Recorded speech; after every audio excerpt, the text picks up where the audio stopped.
I'm Nick's AI avatar. I make these videos so Nick has time to do other work. In this one, we're going over how to add a cemetery to your MonuCore account. You work the same handful of cemeteries over and over.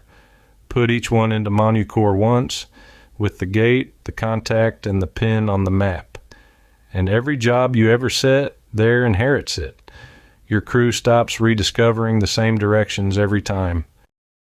Cemeteries is up in the main menu, next to orders and customers.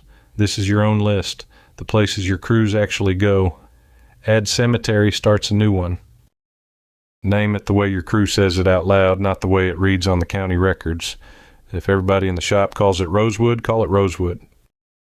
This search drops a pin on the map, and the pin is the useful part.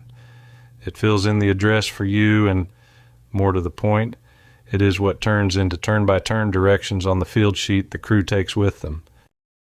You can also just type the address if you already know it. City, state, and zip. State. The contact is the one people skip, and it is the one that saves a wasted trip. A sexton who has to unlock a gate, or a groundskeeper who wants a heads up before a machine comes through. Put the name and number here, and it is on the paperwork instead of in somebody's phone.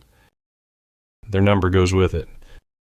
And map notes are for the local knowledge that never fits anywhere else. Which gate is locked when? Where the drive is too narrow.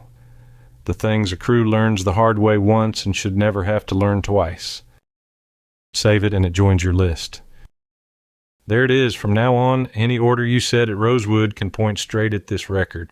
The address, the pin, the contact, and the notes come along with it, and nobody types them again.